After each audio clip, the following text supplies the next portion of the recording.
Good morning students, welcome to class 8th। I am your SST teacher. बच्चों, last class में मैंने आपको SST का लेसन 5 आधा एक्सप्लेन किया था। नेक्स्ट आधा मैं आज एक्सप्लेन करूंगी। नेक्स्ट है मशीन मेड गुड्स, यानी कि मशीन द्वारा बनी गई वस्तुएं। ब्रिटेन में जो था, वस्तुएं अब मशीन द्वारा निर्मित होने लगी थी। इस प्रकार पावर लूम्स ने हैंडलूम्स का स्थान ले लिया था। निश्चित ही मशीन मेड प्रोडक्ट्स जो थे वो अधिक सस्ते होते थे हैंडमेड के मुकाबले, और वो थोक में लोगों को उपलब्ध कराए जाते थे। इस कारण इंडिया में उद्योगों का औद्योगिकरण का पतन हुआ। नेक्स्ट है ऑब्सोलेट मेथड्स ऑफ प्रोडक्शन। इसका मतलब है, ऑब्सोलेट का मीनिंग होता है अप्रचलित, यानी कि अप्रचलित उत्पादन का तरीका। इंडिया में हैंडीक्राफ्ट जो था, वो हैंडीक्राफ्ट इंडस्ट्री पुरानी मशीनरी के द्वारा ही किया जाता था, जबकि ब्रिटेन में नई मॉडर्न मशीनें आ गई थी, आधुनिक मशीनें आ गई थी। इस कारण इंडियन हैंडीक्राफ्ट जो था वो क्या हुआ, वे लोग ओल्ड मशीनों पर ही काम करते रहे और पुराने डिजाइन बनाते रहे, जिस कारण अप्रचलित वस्तुओं का निर्माण हुआ और लोग अब नए तरीके की वस्तुएं पसंद करने लगे थे। इस कारण इंडिया में उद्योगों का पतन हुआ। नेक्स्ट है new means of transport and communication, यानी कि नए प्रकार के यातायात के और संचार के साधन। शीघ्र ही वस्तुओं को एक स्थान से दूसरे स्थान पर पहुंचाने के लिए पहले बुलक कार्ट इंडिया में बैलगाड़ी और शिप्स का यूज किया जाता था, लेकिन अब क्या चल गया था, अब ट्रेन्स और मेटल रोड हो गई थी।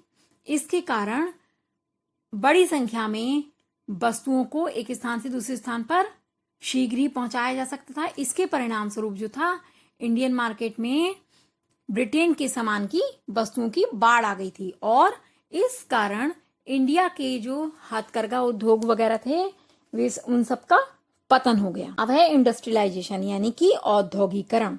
औद्योगिकरण की प्रक्रिया पहले यूरोप और फिर धीरे धीरे इंडिया में फैल गई। न्यू इन्वेंशन, सबसे पहले क्या हुआ, न्यू इन्वेंशन हुए, नई मशीनों का आविष्कार हुआ, और ये उत्पादन का क्रांतिकारी कॉन्सेप्ट था। औद्योगिक क्रांति पहले इंग्लैंड में और फिर धीरे धीरे यूरोपीय देशों में फैल गई। नए आविष्कारों ने न केवल वस्तुओं के उत्पादन में मदद की, बल्कि परिवहन में भी मदद की। उन्होंने वस्तुओं के बहुत अधिक आविष्कारों को आधार प्रदान किया ताकि वे बाद में आए। अब है ट्रांसपोर्ट। 19वीं ट्रांसपोर्ट यानी यातायात के साधन। 19वीं शताब्दी के मध्य तक इंडिया में यातायात के साधन सीमित थे, जब ब्रिटेन ने रोड, रेलवेज और कैनल्स का नेटवर्क बनाया, जो कि इंडिया में क्रांति लाए। अब है एडमिनिस्ट्रेटिव पर्पस, यानी प्रशासनिक उद्देश्य। इंडिया एक विशाल देश होने के कारण उसमें एक स्थान में नियंत्रित नहीं किया जा सकता था।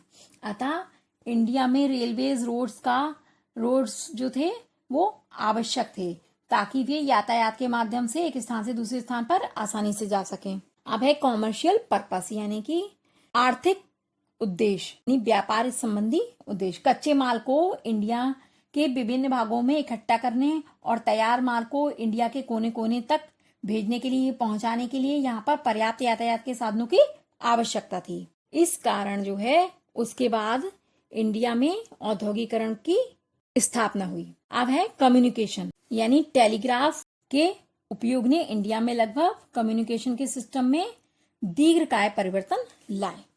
केस स्टडी, इसमें हम पढ़ेंगे मॉडर्न इंडस्ट्रीज, यानी कि इंडिया में कौन कौन सी मॉडर्न इंडस्ट्रीज का निर्माण हुआ था। इसमें से कॉटन टेक्सटाइल थी, जिसका कावसजी नाना भाई दावर ने सन 1854 में एक कॉटन टेक्सटाइल मिल का स्थापना की थी मुंबई में, और यहाँ पर कॉटन की इस मिल में स्पिनिंग की जाती थी बॉम्बे में। इसमें मशीनरी जो थी इंपोर्टेड लगी हुई थी इंग्लैंड से लाकर, और सन 1877 में जमशेदजी टाटा ने इस मिल को नागपुर में स्थापना की थी।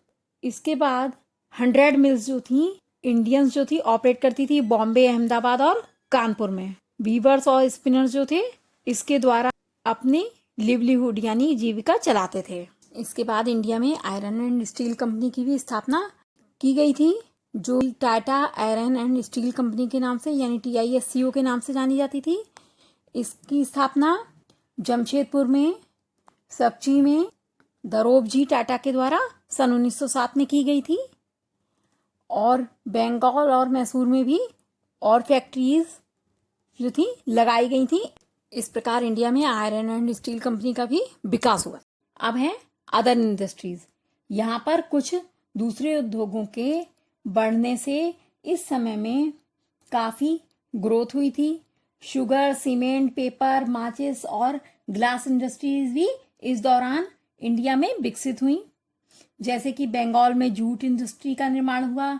जूट मिल के मालिक ब्रिटिशर्स थे। कोल माइनिंग भी एक बड़े वे में शुरू हुई। कोयले की खानें बिहार, बंगाल, उड़ीसा आदि में थी।